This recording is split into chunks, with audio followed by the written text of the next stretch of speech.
This week, we'll be talking about the latest Star Wars news stories. Plus, we'll be analytically breaking down Star Wars The Force Awakens. All this and more taking place in the Resistance HQ. Help me, Obi-Wan Kenobi. You're my only hope. You were the chosen one! It was said that you would destroy this and not join them! Bring balance to the Force! Not leave it in darkness! For over 1,000 generations, the Jedi Knights were the guardians of peace, justice, and the Old Republic. I will not be the last Jedi.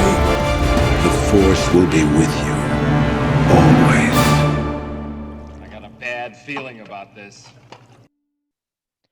Hey there, Star Wars fans, and welcome to In the Resistance HQ podcast, a weekly family-friendly Star Wars podcast.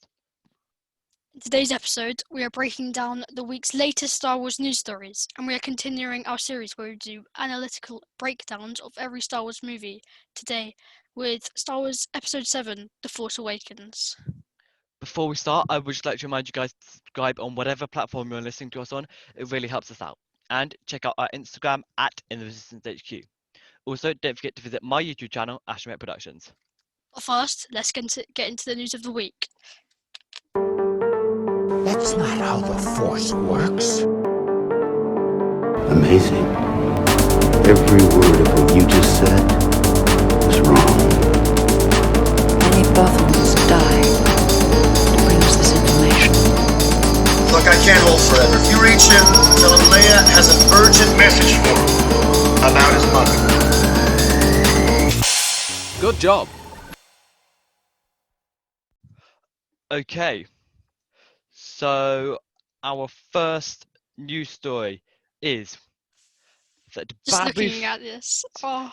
I'm so happy that Babu Frik, the one and only Babu Frik, everyone's favourite little Anzellan, will be playable in LEGO Star Wars The Skywalker Saga. This comes to Games Radar. As always, I will have this linked down in the description.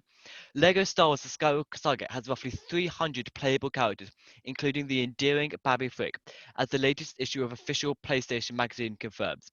Speaking with OPM, lead hub designer Dawn McDermott of developer TT Games confirmed that LEGO Star Wars The Skywalker Saga will feature around 800 unique characters, with roughly 300 being playable at various points in the series.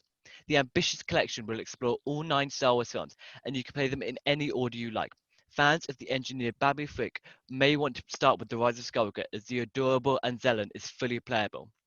I think fans of the new trilogy will be pleased to hear that Babu Frik is making an appearance as a playable character, and he is possibly one of the cutest things I have ever seen, McDermott said, echoing the reaction of many a Star Wars fan. Hey! Well, the thing is, he did say one of the cutest things, so I think the cutest thing is reserved for Baby Yoda, of course. No, I think we're getting Babu Frik in sunglasses. That would be the cutest thing. Cuter than, I don't know. Wait, are we getting Baby Yoda in the game though? I think we are. You better. I really want Babu Frik to meet Baby Yoda. That'd be the sweetest thing. I tell you what, I want just like a Star Wars, like just 20 minutes or something, where Rebels season 1 and 2 Ezra, Babu Frik, and Baby Yoda just sit in a room together. I mean, that'd be the greatest thing ever. I mean, you know. I can imagine that interaction is kind of like, I don't know, when Chopper from Star Wars Rebels and R2-D2 meet up and they're kind of fighting over. Chopper's just so sassy, you know. Chopper just brings the sass. Chopper's my favourite droid. I love Chopper. I'm guessing he's also going to be playable. I'd be surprised if they don't include any of the if they don't include Rebels or anything. Because, well, it is the complete saga, so. Well, the Skywalker Saga does not include Solo, Rogue One, or any of the TV shows. The Skywalker Saga is the prequel trilogy, the original trilogy, and the sequel trilogy. However, and it says The Ambitious Collection explores all 9 Star Wars films, so it doesn't seem like they include Rogue One or Solo, but I imagine characters from them will be playable. I'd be very surprised if they aren't. Hopefully, yeah. Yeah. So, but this looks like it's going to be such a cool game. I can't wait for it. When is it actually coming out though? Sometime this spring, so quite soon. I'd imagine they'd probably do May 4th. Do you think? I could certainly see that. Now, I've seen quite a few people online actually suggesting that you play the Lego Star Wars The Force Awakens game beforehand, because obviously, the last Lego Star Wars game, or the most updated Lego Star Wars game most of us played, was Lego Star Wars 3: The Clone Wars, and that came out like 15 years ago. A long time ago. Yeah, in a galaxy far, far away.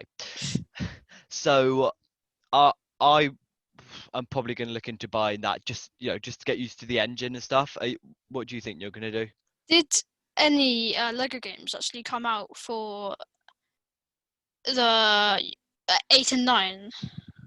What do you mean for the 8 and 9? 8 and 9 movies. The Last Jedi and Rise of Skywalker. No, so they released one for The Force Awakens, and then I think at the end of the Rise of Skywalker, they were like, well, there's no point just doing a trilogy one. Let's make one. Let's make one epic one for the whole thing, like the complete saga, which is fair enough. I'm so excited. When you get it, are you going to play the games, each movie, like the movie setting in release order or in chronological order? Oh, I'm not sure. I'm going to do them in chronological order, I think. Simply Yeah, 'cause same. I have a feeling they'll lead on from one another, so they'll be running jokes throughout. Yeah. No, I think one of the greatest moments in Star Wars history is in I think it was the complete saga, when they can use the actual voices, like the actual lines. So for Darth Vader telling Luke that he was his father, he pulled out a picture of Anakin Skywalker and Padme and pointed at it and said, They did that in one of my favorite Lego games, Lord of the Rings. I've never And played that it works actually. very well. It's very good. The old Lego game voices, where they just everyone would kind of stand there and go, whoa, whoa, whoa, whoa, I thought that was just the because best. everyone can play it, not only people who speak English. Yeah, but that was just the best. I Yeah. hope they have. Because I hope this will be the first time we've ever had a game that incorporates all of the movies. Well, I mean, like Battlefront 2 incorporates all of the movies, but I mean, like, incorporates the story of all of the movies. Yeah. So I hope they So obviously, I want it to be a very interesting development game where you can do all these fancy things, but I also want it to have that clunkiness and comedy and that kind of humor of the original Lego games. I think you should be able to choose whether or not you want it on the or the actual lines. Yeah. If the lines are included at all. Are you gonna play it? Because obviously there'll be some people who play it to complete the game and get all the gold stars and shoe Jedi or whatever they include this time, or are you gonna do that, or are you just gonna play it for fun and have a laugh and run around chopping things up because you can? The first time I do it, I'd probably do it for a laugh, but if I want to, I'd redo it and get all the bricks, the gold bricks, red bricks. Best feeling in the world is when you get true Jedi. It is. It really is. I've played several kind of various Lego games, and I don't think I've ever completed a minikit. You've never completed a minikit. It is pretty. I remember just going on YouTube and looking up what all the mini kits were, because I could never find them all myself. Yeah, and yeah, I can't remember what to say. I can't wait for customizable characters. It's gonna be so good. Oh my god! Didn't we get that in the complete saga though? Yeah, in the cantina. Yeah. But the customizable character is like the best bit. But from what I've read, it's once you've finished it, it's going to be open world. So it's not going to be like in the complete saga, where once you've finished it and you can only run around the cantina and go into the backyard. That's all you can do. Or even in Lego Star Wars 3: The Clone Wars, where you could go in between the two ships. From what I've read, it is going to be once you've finished it, there'll be like a central hub, but there'll be like a central hub on each planet, and you could jump in the Millennium Falcon in hyperspace, jump to Coruscant or Kashyyyk or Yavin 4 or Crate or Dakar or Camino or wherever. And I think you'll be able to go around and do missions and interact with stuff on there, which is going to be awesome. So similar to Fallen Order, but just you can more Well, freedom. Fallen Order, there's only the campaign. Once you've finished Fallen Order, you can't really do anything. Well, you can go to the planets and just kill the stormtroopers. That's really it. Yeah, But they're just gonna what- have like bonus missions that you can do, or I imagine something like that, because obviously there's going to be the I don't think it's going to be quite like the open world game that we're getting from Ubisoft, but I think it will still be fairly open world. Have you ever played like the Lego Marvel superhero games where you could yeah. go? Yeah, you could go around New York. Yeah, I Mhm. think it'll be a bit like that. So there'll be a small area on each planet that you can go around. Do you think they will only include the movies? I mean, the planets from the movies, or other planets like Lothal, or No, so I think so. Obviously, as they said, the collection explores all 9 Star Wars films. So I think the actual campaign, it's Lego Star Wars, so it's not really campaign, but that will be simply the 9 movies. But then I think in the open world bit, you will be able to go to places. You'll be able to play Clone Wars missions and Rebels missions and Mandalorian missions and Rogue One and Solo missions and stuff like that. And I I think really hope that's true. I think that's how they're going to incorporate that. Yeah. I hope there's a small online element like they have in Battlefront 2. I think there will be. What? Sorry. I think there'll be a small online element, Oh yeah. but Yeah. I'm not sure if that's confirmed or anything yet. But yeah, so that game is going to be hugely exciting.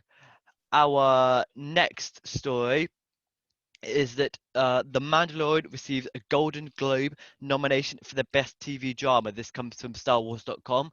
The Mandalorian was honored today with a nomination for the Best Television Series Drama in the 78th Annual Golden Globe Awards. The critically acclaimed second season of the Disney Plus series found the titular gunfighter on a galaxy-wide mission to return his adorable baby child, to the Jedi along the way. The series introduced new characters while bringing back fan favorites as well. So obviously, this is very, very well deserved. I think. I mean, Definitely. the other series was something like The Queen's Gambit, and some other stuff that I didn't really care about because I hadn't heard of and because it wasn't The Mandalorian. I think it has a very good chance of winning, to be honest, because it was so good. But at the same time, I'm completely biased. So But what else was actually nominated? I'm not sure. But in my opinion, it was the best. So, Yeah. as I said, I'm completely biased, but still. You didn't even watch any of the other shows. I haven't right? even watched any of You the just know others. it's the best. I haven't watched any of the others, and it's Star Wars. You can't get more biased than that. But Yeah. Also I believe it's been put up for another load of music nominations because who can resist a Swedish guy with long hair, funky shirts, and a recorder? I mean, Ludwig Göransson is an The absolute legend. music has Yeah. been nominated. Wait, from Mandalorian. Yeah, it's been nominated. It's already won an award for something, but it's been nominated for another 2 or 3 awards or something. But I mean, I've got the playlist on my phone, like the official Spotify version that has all the songs on it, and it is incredible. It's The so song good. at the end of every single episode is Yeah, so good. but the it's funny. My favorite piece of Mandalorian music is in the episode in season 1 where he's on the planet with the villagers and they're protecting them against the raiders, and he's training all the villagers Oh yeah. to fight, and the piece of music that accompanies that is my favourite for two reasons. A, because it's a very, very good piece of music, and B, because it's titled Training the Plebs. No way, it's called that. Training the Plebs. Which I think is just the best title to a piece of music ever. Really sure that's already become my favourite song now. Training the Plebs. Right. Especially as it's named by a Swedish guy with long hair and funky t-shirts and a recorder. From now on, Ludwig Göransson is going to be known on this podcast as the Swedish dude with long hair, funky shirts and a recorder. Because Ludwig Göransson also wrote the music for Black Panther. I didn't know that, no. Well, he did. So Creates all the best music. he does. There's no competition for anyone else. Well, apart from John Williams. Of course. I mean, no one's better than John Williams. No. If Ludwig Göransson doesn't become like the main Star Wars composer, then I will be sad. But then again, Ludwig Göransson is in partnership with like Ryan Coogler's studio. So I'm not sure how much I'm not he'll be able familiar to with do. that studio, if I'm being honest. No, well, it's like J.J. Abrams has Bad Robot. No one's really that familiar with it, but every film he makes is a Bad Robot film. That makes sense. Yeah. So yeah, yeah, I do hope he does more stuff because the music is so good. I mean, the main musician or whatever you call it, Composer. composer, it will probably be No, like... you don't take music GCSE. No, I'm definitely not. It will probably be like Kathleen Kennedy's cousin who can play the guitar. John Williams is Kathleen Kennedy's cousin. Did you not know that? I didn't know that. Did you not know that? I was just trying to make a joke about her control. No, well, that. Yeah, no. John Williams is Kathleen Kennedy's cousin. I didn't know that. Really, you're so gullible. Of course you didn't. God, what an idiot. Oh, okay. Well, then. I just take your words for it. John Williams is like 15 years older than. Mind you, can have a cousin that's 15 years older than me. My cousin's 15 years older than me. Yeah. But wait, is John Williams English? Yeah, I'm pretty sure Williams is an English name. There are many people in America with the surname Williams. Oh look, my first search result when I typed in John is John Krasinski and Emily Blunt, Fantastic Four. How interesting is that? I swear, if John Krasinski isn't Mr. Fantastic, then I'm gonna die. Not gonna lie, I really don't know who that is, but John Krasinski. He's the dude who Yeah. plays oh, John Williams is American. Well, that kind of. John Williams plays the trombone. I didn't know that. I didn't even know he played instruments. Most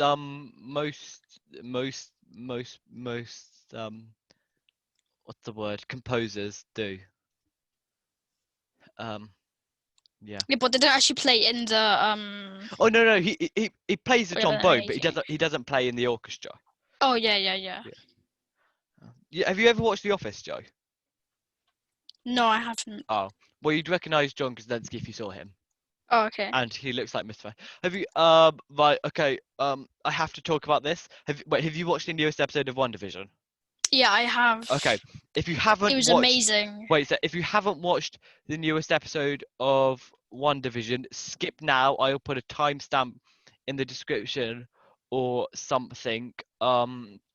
Because I have to talk about this. I know this is a Star Wars podcast, but we're both Marvel nerds as well.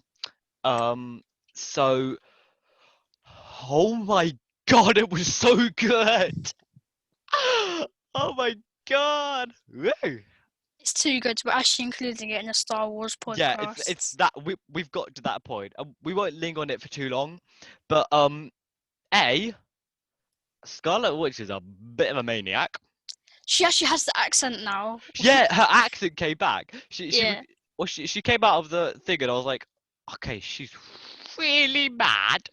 She's Yeah. she's wow. Okay, she's mad. calm down, dear. And then she starts talking, and then she goes into the Russian accent, and I'm like, oh god, they're screwed. Russian. Is she Russian? Well, Sokovia's like very Close to near Russia. Russia. Yeah. Um, I didn't realize until like 2 weeks ago that Sokovia was a nation in Marvel. I thought it was a town in Russia. I thought it was like a town, a city. Yeah. I thought it was a town in Russia, but it's a very small nation near Russia. Mm. But yeah, so she was mad, and then she tried to kill Hayward.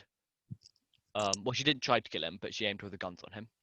Yeah, but that Also, was just so that they take her seriously and they won't Yeah. bother her. but also before this episode, there were a few people saying, Hayward's up to something, Hayward's evil, and I was like, he might be a scholar or something. He seems like he's got an agenda, but he doesn't seem evil or vengeful. And after this episode, I'm like, okay, this dude is like full on a creep. He was trying to kill her, and like, I mean, the dude is definitely hiding something.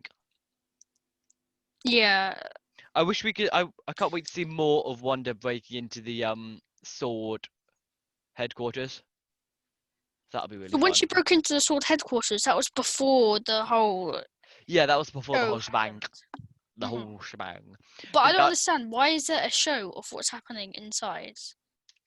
well, the theory is that so she spent she lost her Sokovian accent and got an American accent while she was on the run to help her disguise herself. And also she was on the run for 2 years, so she couldn't exactly go out in public and do a lot of stuff.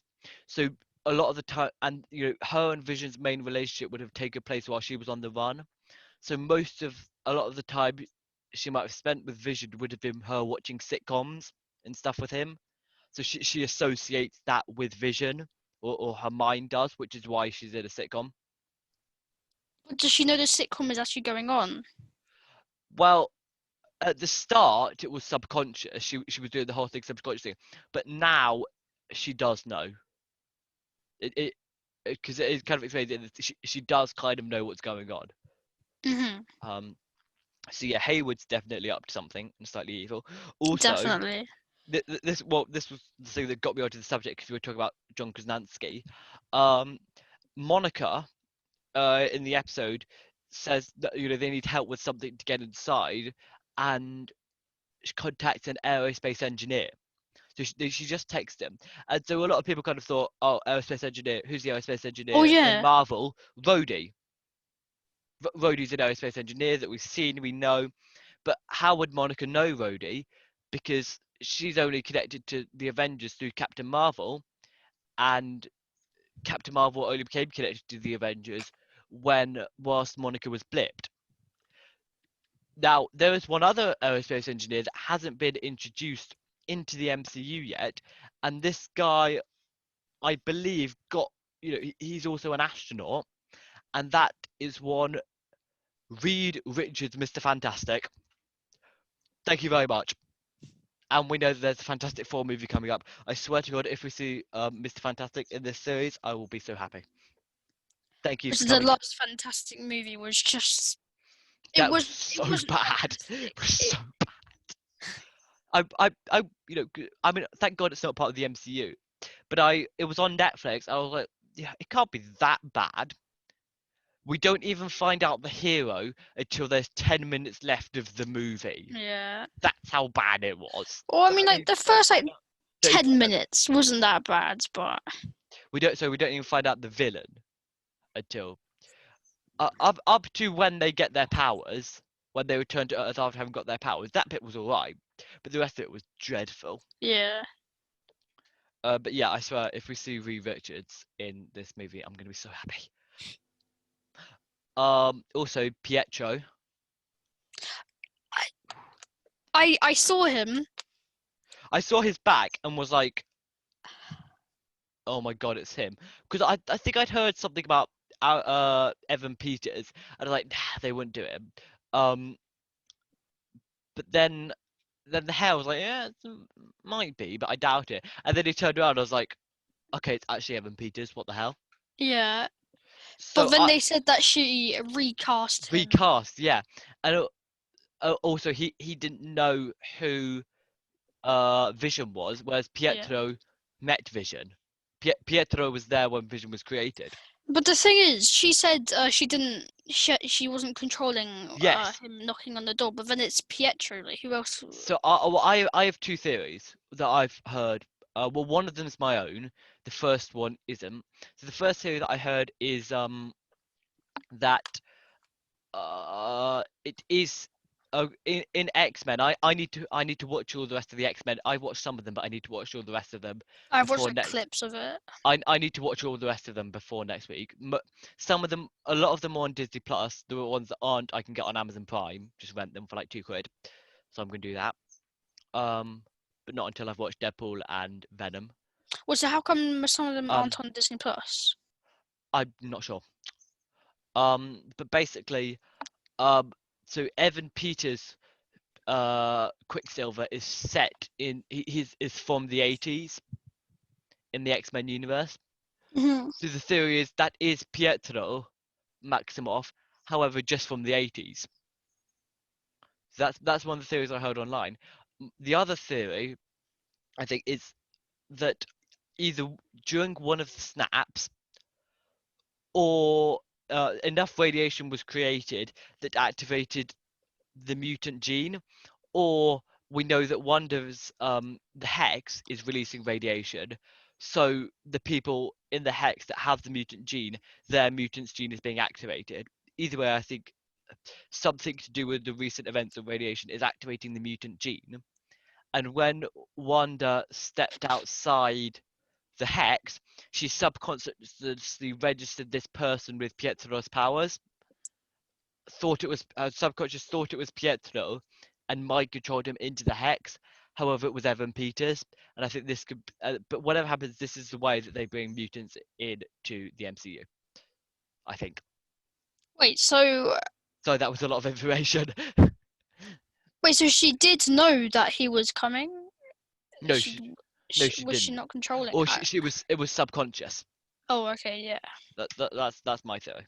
Mhm. But to be honest, I'm surprised they're bringing mutants into the MCU now, because their movie schedule is like completely booked up for the next 5 years. It's not like there's slots where they can just go, hey, here's a Wolverine movie we didn't tell you about, and hey, here's an X-Men movie we didn't tell you about. It's like completely booked up for the next 5 years. So Mhm. maybe it might be like the next 2 or 3 or something. But I'd be interested to see if this is the way that they bring mutants into the MCU, how they do it.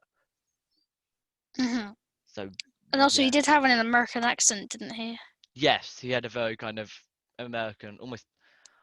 I mean, I'm not familiar with American accents, but I want to say Texan or something. Whereas, It all sounds the same to me. whereas Pietro never lost his Sokovian accent because he never went outside Sokovia. So is it just me, or is saying Pietro in a kind of slightly Russian accent really fun? Pietro.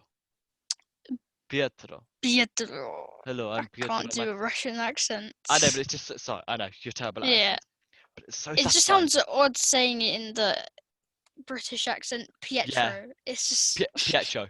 All right, mate. I'm Pietro. How are you? Governor, I'm Pietro. Hello, Uh-huh. Governor. I am Pietro. How are you doing? Good day, sir. I am Pietro. See, even then I had to slip into Russian. Pietro. Pietro. Right, we should probably get back to Star Wars. Yeah, we Uh, probably should. So, our next news story is that Kevin Feige doesn't think there's any reason for a Star Wars and Marvel crossover. This again comes from Games Radar. Marvel Studios president and MCU architect Kevin Feige doesn't see Star Wars and Marvel crossing over into the same universe anytime soon. Feige has produced every Marvel movie since 2008's Iron Man kicked off the MCU, and with the producer now working on his own Star Wars movie, it's natural for fans of both franchises to wonder if they'll ever intersect. But in an interview with Yahoo Entertainment, Feige poured a big bucket of icy water all over the idea.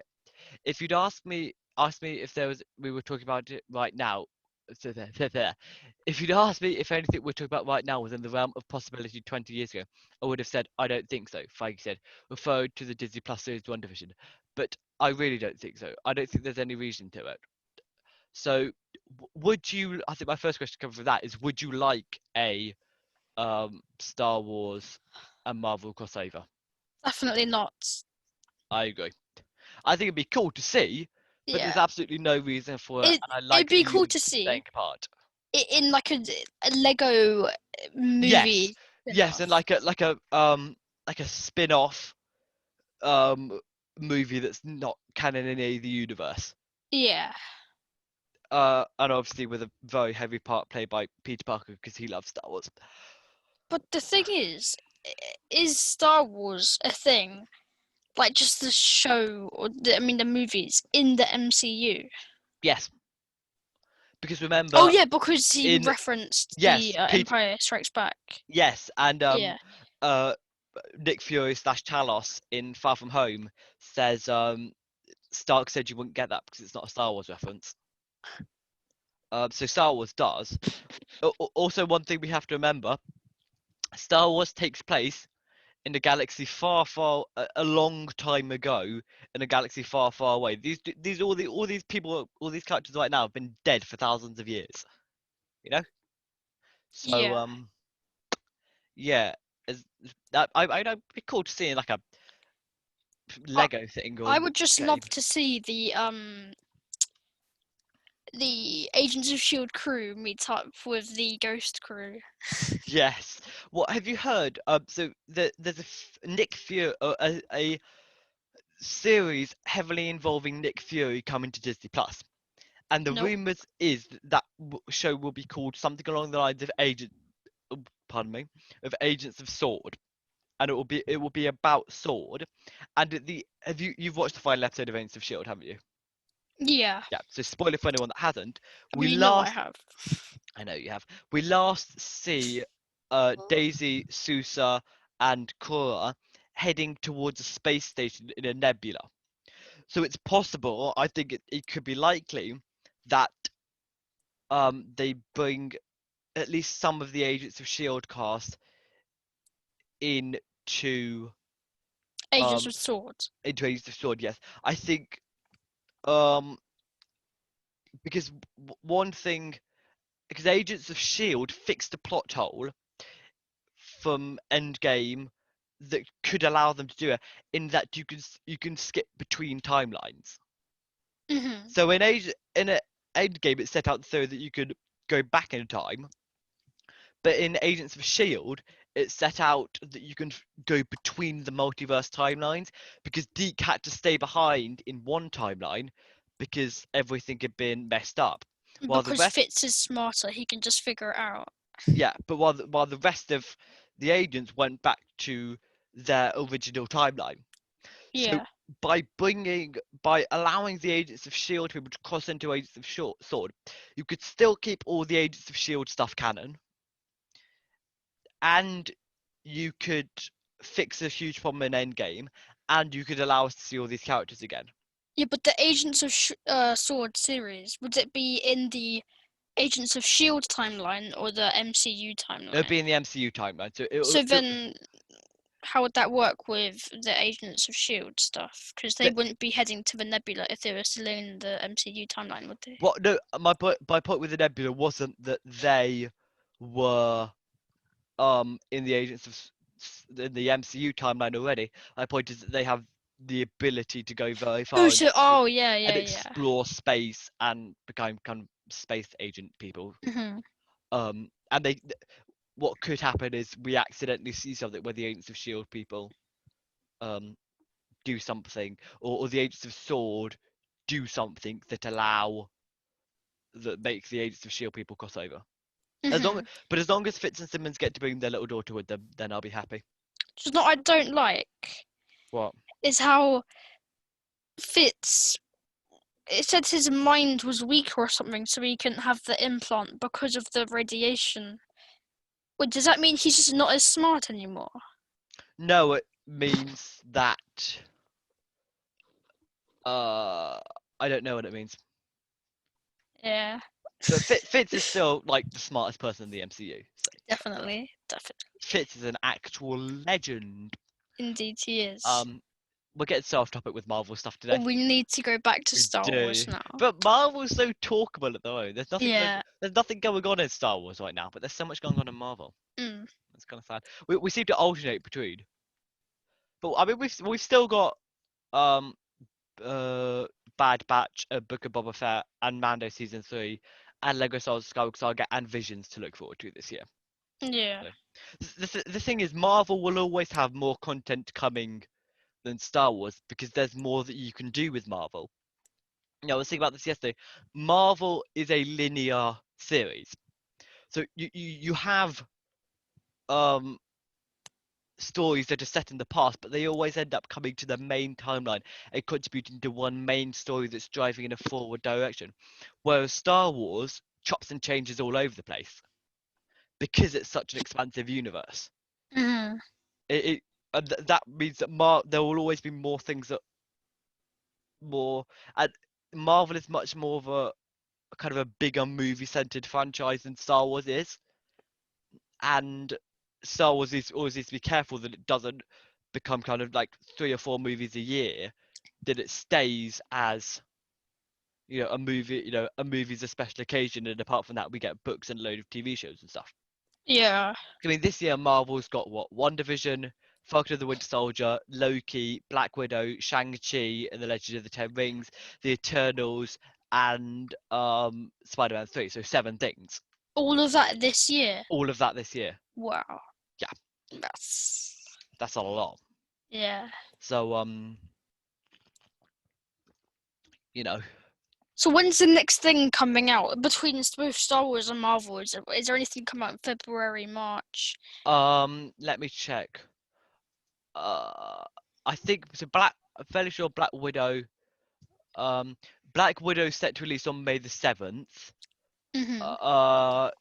Shang-Chi is set to release. I believe it's July the 9th. I think Loki's due to release in May this year. I think the Falcon and the Winter Soldier is definitely the Falcon of the Winter Soldier is not until August. Damn. But so Bad. most of the stuff is going to be coming out in the second half of the year. Yeah, from May onwards, we get loads of stuff basically. Good. Bad Batch again is rumored to be this year, and it's Bad Batch is confirmed for this year, but I think it's rumored to be kind of April, May or so. Oh, well, also Mandalorian season 3. That doesn't come out until at least December, possibly 2022. Possibly early 2022.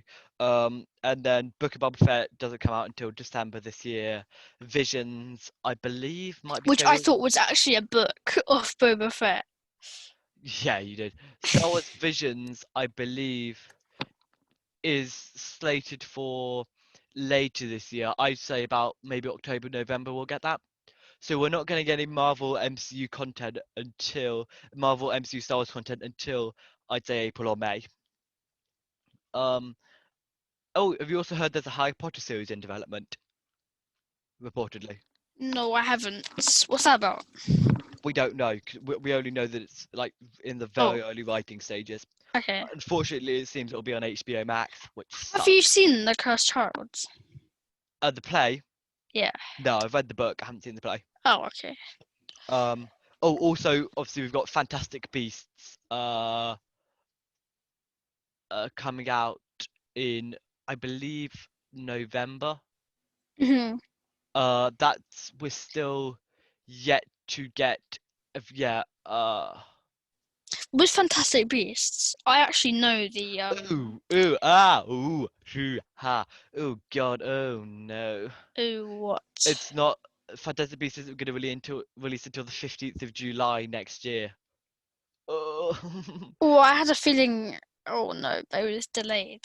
Yeah, well, it was supposed to come out this year. Sorry, 2020.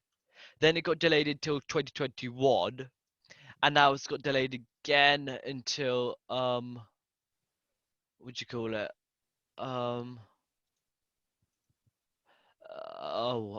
2022. So yeah, you just forgot what comes after one. Yeah, I do sometimes as well. So yeah, that God, that's so sad. That we're still yet to get any information whatsoever on that. So yeah, that kind of sucks. Also we've got the Percy Jackson series coming at some point. Have you read Percy Jackson? I haven't, no. You've never read Percy? What the hell? Never read Percy Jackson in my life. Dude, that sucks. You have to read it. Also, Star, like what was the streaming service Star, but it's now owned by Disney, is coming to Disney Plus, which is so cool because it's gonna have so much stuff on. So much stuff on there I need to watch. Wait, what's coming to Disney Plus, did you say? It's called Star. Just Star. Yeah, there's gonna be so much more stuff on there. No Star conflicts, just Star. No, just Star. Wow. It'll be like the biggest. It'll have the most like TV shows. It's a bit like Netflix but smaller, much smaller. It's that kind of, it's got all different types of movies and TV shows and stuff on. Mhm. So because Netflix has got Deadpool on, Yeah. which I didn't know. So as soon as I finish The Big Bang Theory, which should be sometime today or tomorrow, I'm gonna watch that and Venom and Daredevil. And then Star comes on Disney Plus on February the 23rd, and then I can watch Deadpool 2. Deadpool 3 is gonna be part of the MCU. I didn't know that. Wait, how are they going to do that? Because it's a sequel to Deadpool, which isn't part of the MCU. I have no. Evan is in the MCU. I have no idea how they're gonna do it. That was one of the Yeah. questions that occurred to me. But yeah, so I know so much more about this stuff than you do. Yeah, but I just Give don't you do all any the information. research into it. I like. Yeah, I follow a lot of pages, so yeah. Yeah. Oh, by the way, before Spider-Man 3 comes out, I would recommend you watch Daredevil, which is on Netflix, and the Sam Raimi Spider-Man films and the I have. Amazing Spider-Man films. Yeah, I watched all of them. Because they're thought heavily rumored that they will be in Spider-Man 3. So God, this first section has lasted 41 minutes. Wait, so do you think they're going to go into the kind of Multiverse? Yeah. Yeah, I definitely think they will, because Doctor Strange is going to be in it. So right, we should probably finally move on to Impression of the Week and get through this and the next one pretty quickly, because we've been talking for about 41.5 minutes now. Which wasn't even about Star Wars mostly. Yeah. So it is time for Impression of the Week. Missy called Jar Jar Binks. Missy, your humble servant.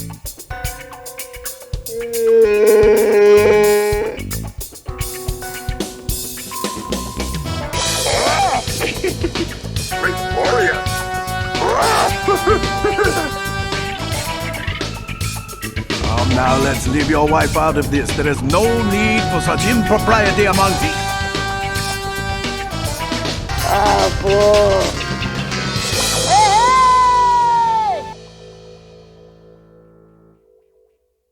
Alright. Hey! Hey! Right, okay, so Who are we our doing, though? movie this week is The Awakens Force of Awakens. Force. Yeah, Force of the I can't remember what I said earlier.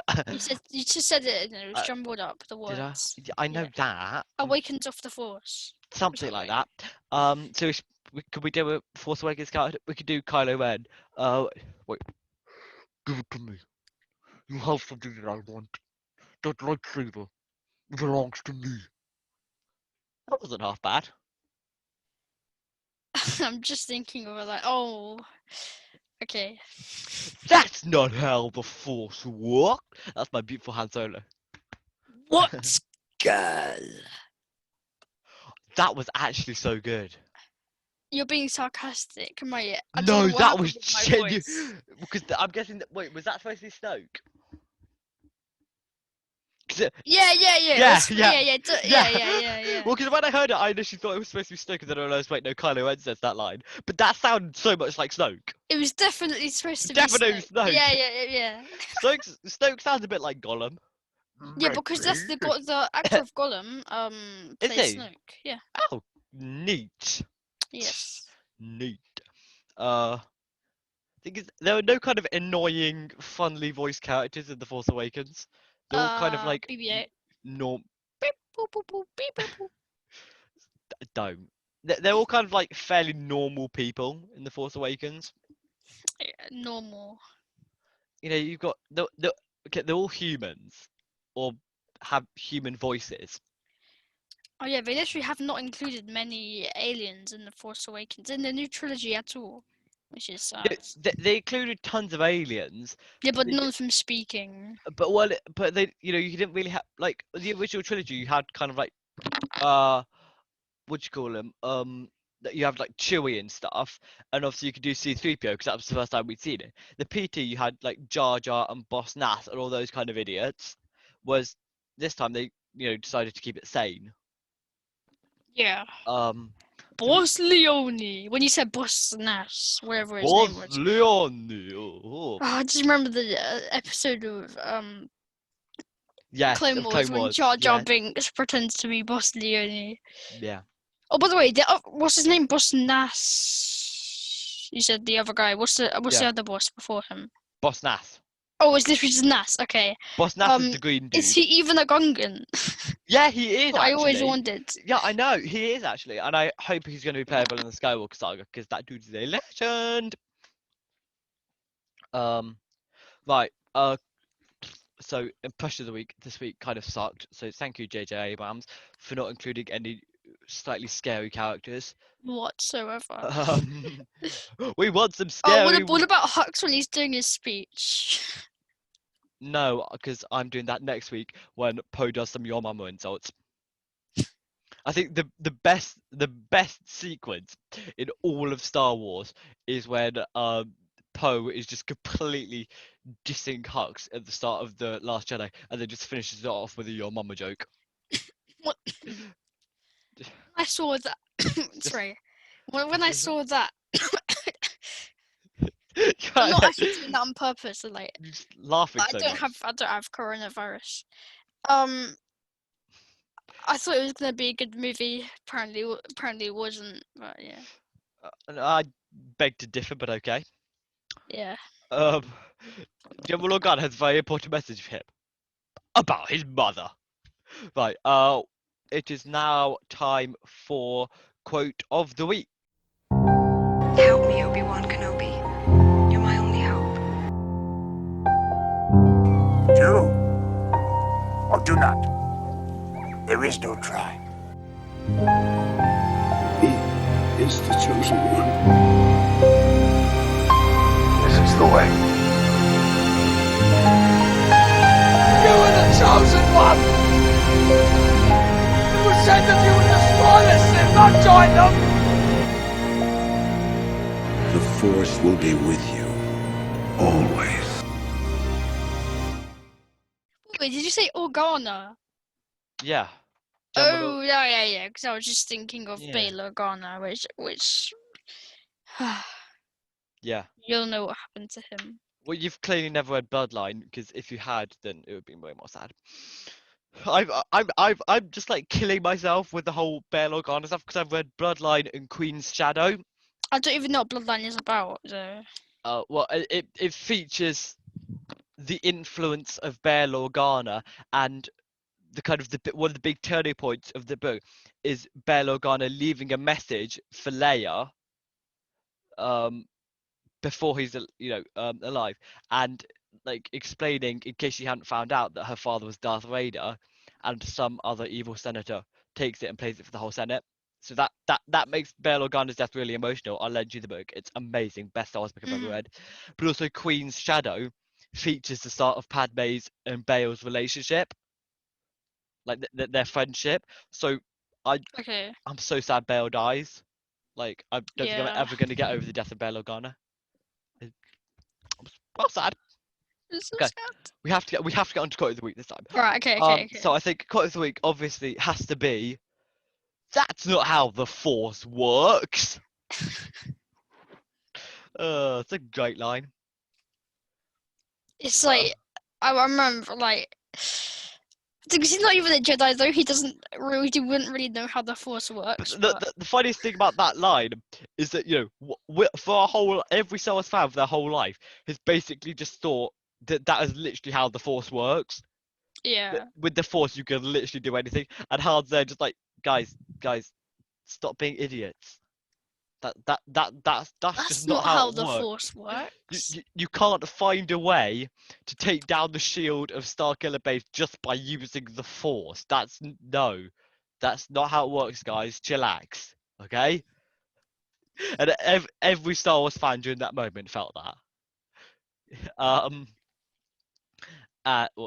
there are quite a few kind of comical lines in A New Hope.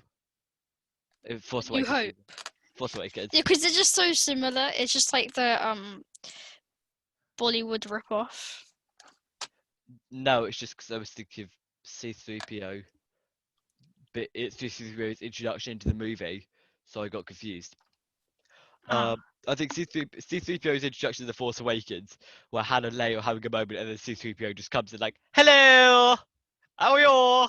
Doing good? Well, nice to see you. Hello, I have a red arm now. Hello." Oh, I know what it's gonna be. Han's line. It was pretty bad when you were yelling. So you have to do all the work. Wait, I don't here. remember that. When Leia and Han get back to the base and they're talking about the divorce, and Han's just like, "Yeah, it was pretty bad when you were yelling." Oh, they divorced. I didn't even know that they divorced. Well, you've only watched the movie like twice, Yeah, right, that is true. so you should give it another shot. Yeah. It's like proven that often when you rewatch something, you often like it more than you did the first time. Like when I watched the No, Rise but I don't even think The Force Awakens is that bad. It's just not like the best. it's already been done. I think that's why you need to rewatch The Last Jedi, because you watched it once 3 years ago. No, I have watched it like 3 times. But I haven't seen The Rise of Skywalker in a while, but I liked it much more by the end of my third viewing than I did at the end of my first, because I'd have time to process it and got what's going on and see the details and stuff. A while ago, I was trying to watch it with someone else as well, but we just couldn't. It was just so boring. What, The Rise of Skywalker or The Last Jedi? Yeah, no, The Rise of Skywalker. You and me have to watch, when COVID's over, you and me have to watch The Rise of Skywalker. I want to watch the sequels with you.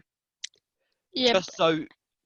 but like with The Rise of Skywalker, they do all these big ships that's like, oh, they're gonna take over the galaxy, big stakes, but it just doesn't feel like it. It just like I think it doesn't give me a reason for me to care. The main problem I felt with The Rise of Skywalker was that it took place in 16 hours. Had it taken place over the course of a week, just by the very nature of it taking place over the course of a week, it would have felt so much more tense by the end than if it had taken Not place. literally the same as every single sequel movie. Yeah, the Force Awakens takes place over kind of a week or two. It does? Yeah, it takes place over quite a while. I thought it was just like a couple days. No, The Last Jedi takes place over about 3 days, I think. Oh, okay. But A New Hope takes place over the course of about a day or two, about 2 days, I think.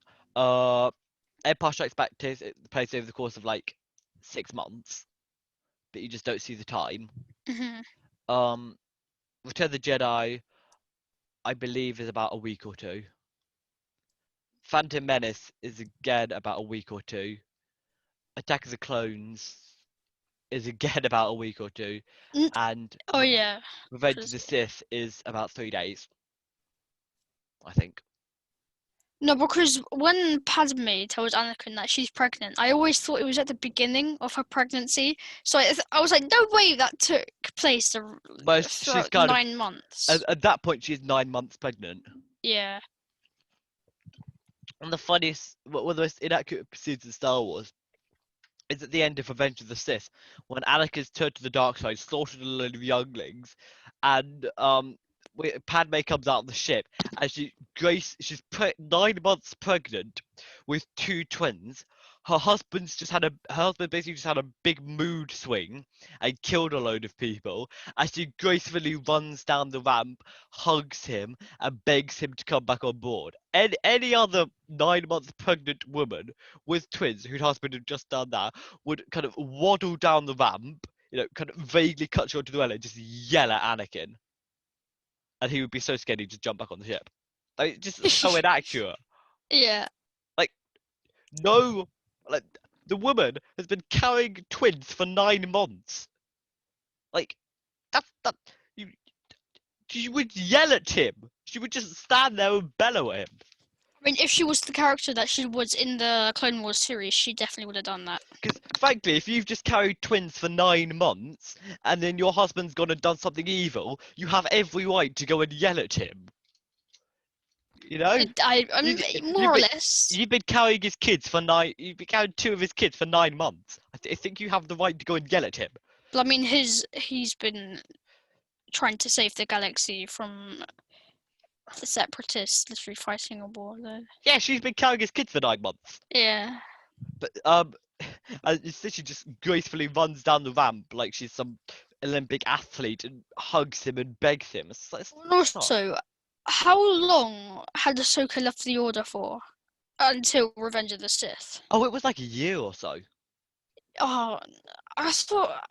I never knew. I thought it was like halfway through the Clone Wars or this. I don't. Well, I never. So the way I mark the seasons of the Clone Wars, the years of the Clone Wars are by people's outfits.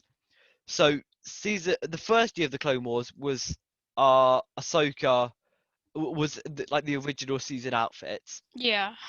Then the second year of the Clone Wars was Ahsoka in like the new longer dress and Anakin in the new fancy outfit and the robes and stuff. I didn't like the first outfit at all. No, and then the third year of the Clone Wars was season 6 and season 7.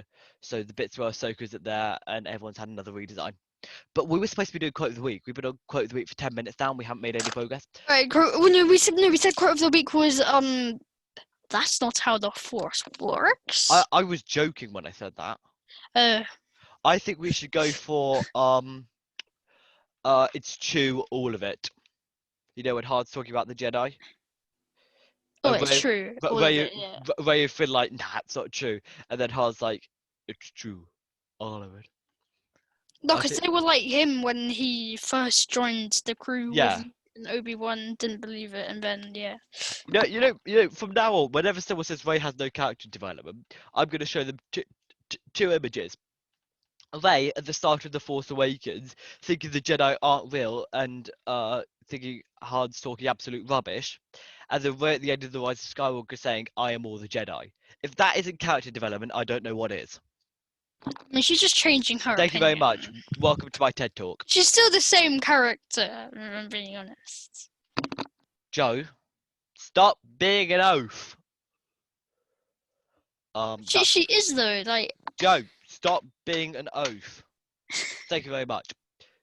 Thanks for going to my TED Talk. Dismissed. One time, you and I have to do a Star Wars marathon, where we just sit down and watch every movie from the Phantom Menace to the Rise of Skywalker. I always try and do that, yeah. I'm like, okay, I'm not going to watch Star Wars for the whole of this year, and next year, it's all going to be fresh, it's all going to be new, I'm going to watch all of it, but I always just, like, get bits, like, a bit of the prequels, bit of Clone Wars, bit of Rebels. Well, in about a week or two, I'm going to, over the course of kind of a month or two, I want to watch from the Phantom Menace to Rise of Skywalker with all the TV shows. Should be a lot of fun. But yeah, you and I need to sit down and watch all the movies together. It's like have a sleepover for like 3 days or something, and just do it. I've done that before actually. It was really fun.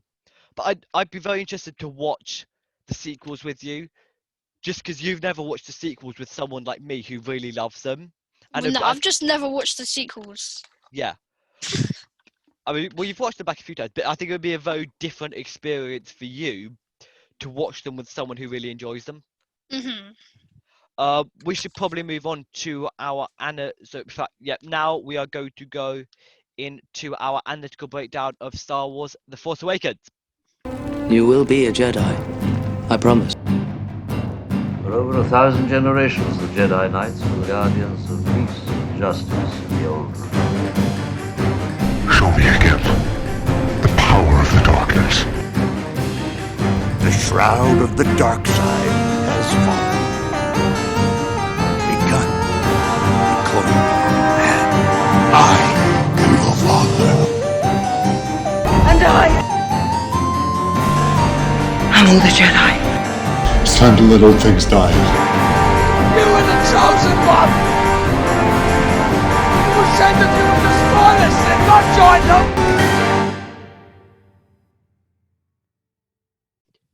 before we do that, can I just say, all of my friends who don't know anything about Star Wars, okay, they're just watching the movie. I got them to watch the movies. They all said that after the prequels, like in our chronological order, like say, once you get to 7, 8, and 9, they were just bad. That's what they said. I've had actually the opposite reaction. All my friends who don't particularly like Star Wars, who have watched the sequels, found the sequels to be their favorite trilogy. I wonder if it is something to do with the fact that while we've been talking about it, with that burst we've dropped in hints, you know, subtle things like I didn't think they were very good, or I didn't particularly like this, without realizing it, and that person went into the movies with that knowledge that we didn't like it, and that then influenced their decision. Yeah, perhaps. But also again, it depends if they had any previous experience with Star Wars, because liking a Star Wars movie is very subjective. You know, for example, you will always like the prequels more than I do, and I was always like the sequels more than you do. Because, for example, I think you've been brought up in a family of people who have watched the prequels and liked the prequels. Whereas when I first saw the prequels, my parents had never seen them before. My dad hadn't actually seen before we watched them, I distinctly remember my dad saying to me, "These 3 movies are famously terrible." So I went into them with thinking that they were bad. Which is why I'll always have a much more critical view of them than you will. And I think that's one of the things why there is no right or wrong as to why you like a Star Wars movie. For me, that's not true, because both my parents, they like the original trilogy. I don't really think they had so much of an opinion on the prequel trilogy, but I just remember they always liked the original trilogy more. I liked the prequels more. But because over the years I was on YouTube and everyone was saying that the prequels were bad, I just made that my opinion, but I didn't really believe it. I was just trying to like be like everyone else, but now I just like. When I kind of really got into Star Wars fandom around the build up to the Rise of Skywalker. So like I was a fan before, but when I kind of really started getting into the fandom and watching tons of YouTube videos and stuff was before the Rise of Skywalker. So Only then? Yeah. Oh my god. Yeah, I know. That happened for me like year 4 / year 5. Well, when I was 9. When I was 8. So for me, that kind of era up to the Rise of Skywalker will always have a very special place in my heart. Even if I dislike the actual movie, the actual content of the movie, I would have liked the movie simply because of the experience for me beforehand. And I think that's one of the reasons I liked the sequel so much, because that was when I got into Star Wars so much more, when the sequels came out. Yeah. Not before. But we've been talking for an hour now. We haven't even gotten to our main section, so we need to. Okay, let's go on to it now. We need to rush through this in like 10 minutes. All right. And Joe, remember, I know we've just spoken about this. That you can't be objective in Star Wars, and there's always an amount of subjectivity involved. But let's try to not let our personal feelings get in the way too much. I just can't let it be higher than Revenge of the Sith. I swear to God, if the Last Jedi find the Revenge of the Sith, I will be so happy. All right. Well, let's start it. I guess let's start it. In fact, to be honest, as long as no sequel movies are last and Return of the Jedi is first, I don't care what happens. Like, I think Attack of the Clones will be last. Yeah, I think as long as none of the sequels are last, and as long as Avengers Return of the Jedi is first, all the middle stuff's just menial. I don't care about that. You know. Yeah. Right. Force Awakens, cinematography and visuals. I'd say out of the 3 sequel movies, it certainly has the lowest. In terms of cinematography and visuals, but out of the whole saga, it certainly has some of the best. And I think obviously one thing that the Force Awakens, the sequel trilogy itself, has in its favour is that it's modern. You know, the rest of the Star, because we're comparing them to modern day cinematography and visuals, the rest of Star Wars are never going to be as good as the sequels because they simply didn't have the technology. Yeah. So I'm thinking for cinematography and visuals, 4. Oh yeah, I'm happy with that. Happy with that, cool. Wow, I didn't expect to get to a 4. Plot.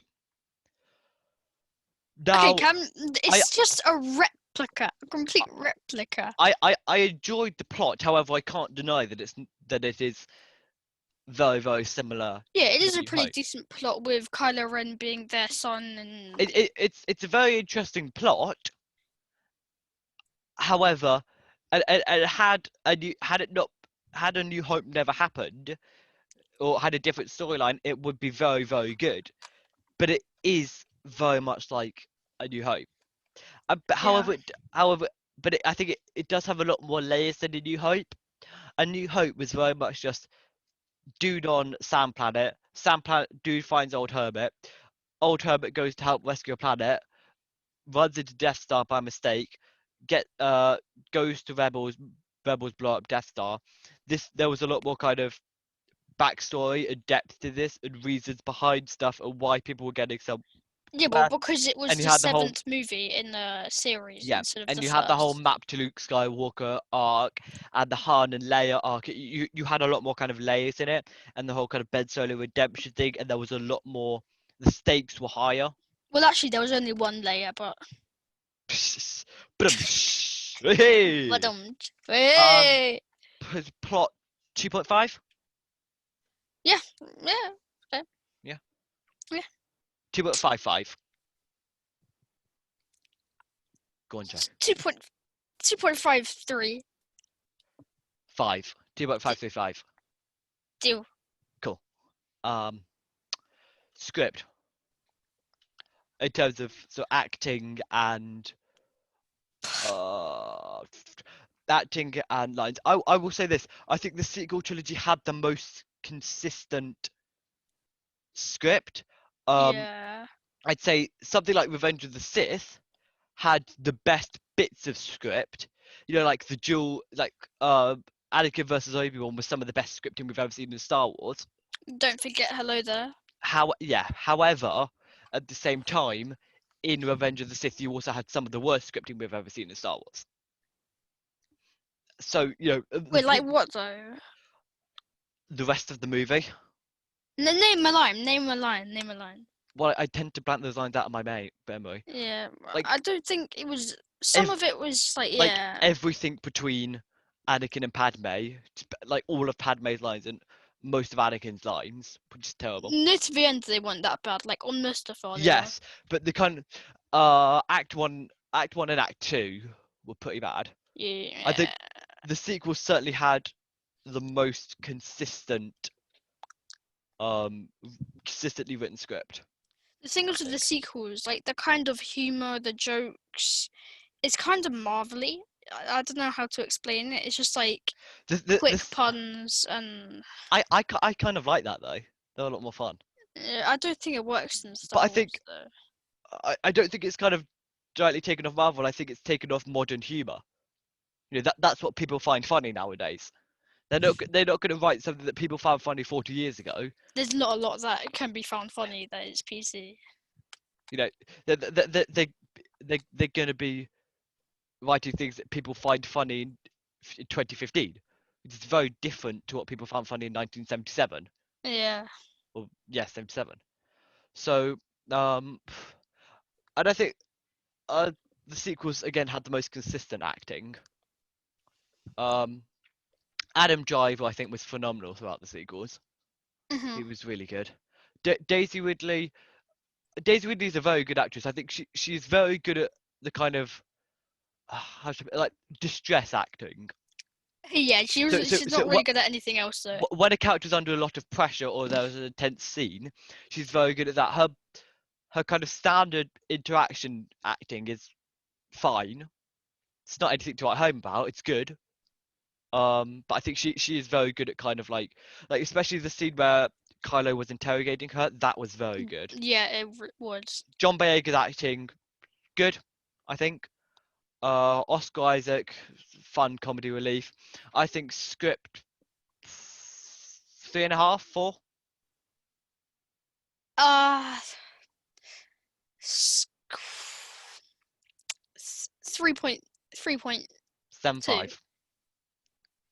No, not 3.2. That's way too low. 3.4.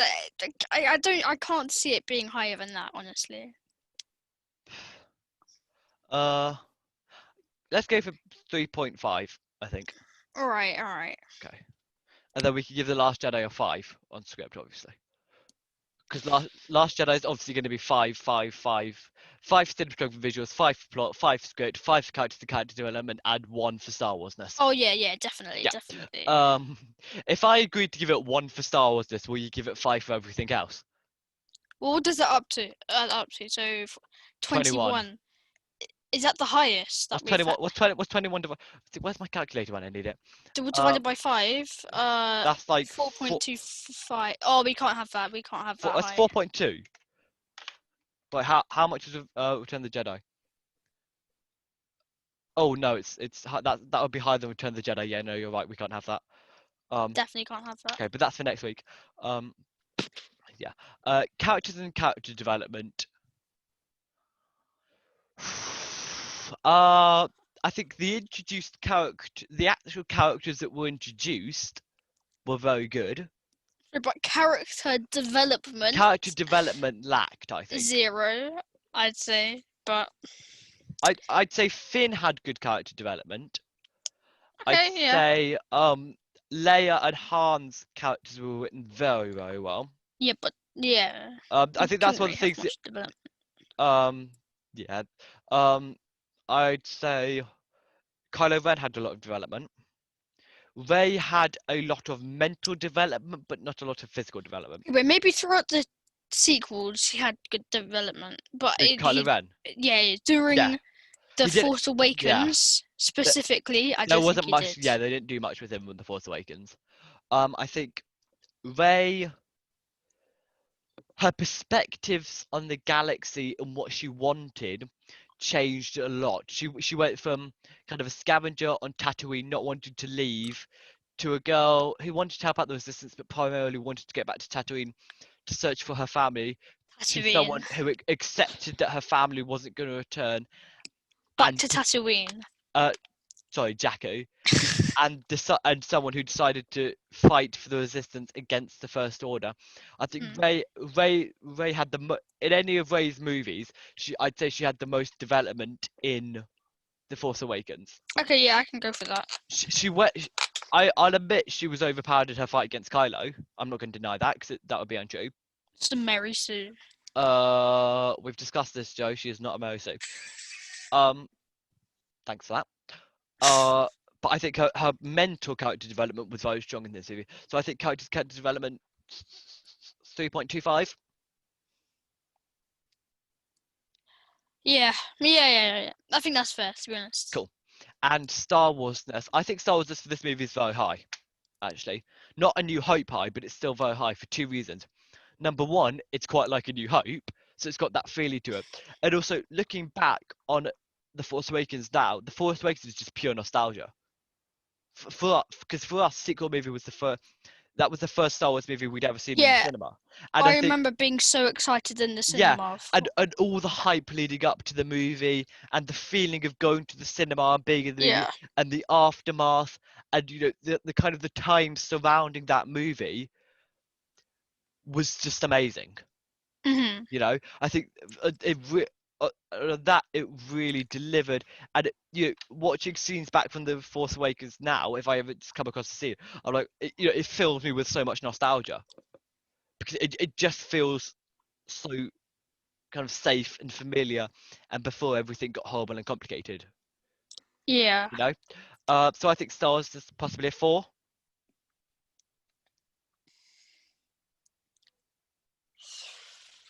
Just think about that feeling to go to see The Force Awakens for the first time and the hype surrounding it, Joe. Just remember back to that. Come on, you want to. 3.9. 3.95. 3.92. 3.96. Wait, you just said 9.5 and now you're going higher once I've just gone lower. Well done. It's called haggling. Yeah. You're literally like Rondo. I know. 3.93. 3.939. Alright. Okay. So let me do the maths quickly. So cinematography and visuals. So if Star Wars Force Awakens, cinematography and visuals was a 4, plot was a 2.535, script was a 3.5, character development was a 3.25, and Star Warsness was 3.939, bringing our total out of 25 to 17.224. Oh no, So our this average is scarily close out of to Revenge 5 of the Sith.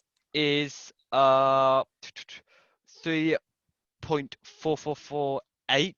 So in order, now our lowest movie is the Attack of the Clones with a score of 2.0884 out of 5. Then The Phantom Menace with 2.4512 out of 5. Then A New Hope with 3.1 out of 5. Then The Empire Strikes Back with 3.2392 out of 5. Then The Force Awakens with 3.4448 out of 5. Then Revenge of the Sith with 3.5749 out of 5. And then Return of the Jedi with 4.059 out of 5. So there's only less than just over 0.1 in it. Let me just do the calculation. Minus 3.8. So there was only 0.13018 between The Force Awakens and Revenge of the Sith. So had we put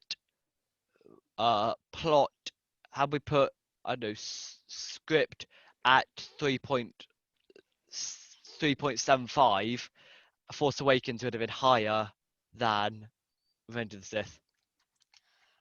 Do you think that it is a better movie though? I think it's better. I'm just trying to remember my rankings. I think I prefer Revenge of the Sith to Force Awakens, I think. Okay, good. However, I'm going to push very, very hard on The Last Jedi. I very much believe that The Last Jedi is nowhere near as good as Revenge of the Sith. I think The Last Jedi is massively better than Revenge of the Sith.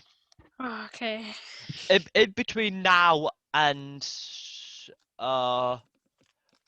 next time we do a podcast, would you be so kind as to rewatch The Last Jedi? Simply because you haven't watched it in ages and you can't remember it, and I think you'll like it a lot more now. Alright. I can do that. Thank you very much. That makes me very happy. So after a really rather long and tiring episode, I think it is time to wrap up. Have you got anything left to say, Joe? I never do have anything to say. I never have anything to say. That's your challenge for next time. Just think of something interesting. Okay. Become an interesting person, Joe. Not too hard. Did you come up with something? No. The challenge was for next time. Okay. Oh right. Okay. Also, I need to WhatsApp you this image that a fan created, and it's art of Darth Jar Jar. It's the most terrifying thing ever. I wish Darth Jar Jar was actually a thing. Okay, so we will see you next week. Be sure to subscribe on whatever platform you're listening to us on. Check out our Instagram at InTheResistanceHQ. We'll see you next time. May the Force be with you. May the Force be with you.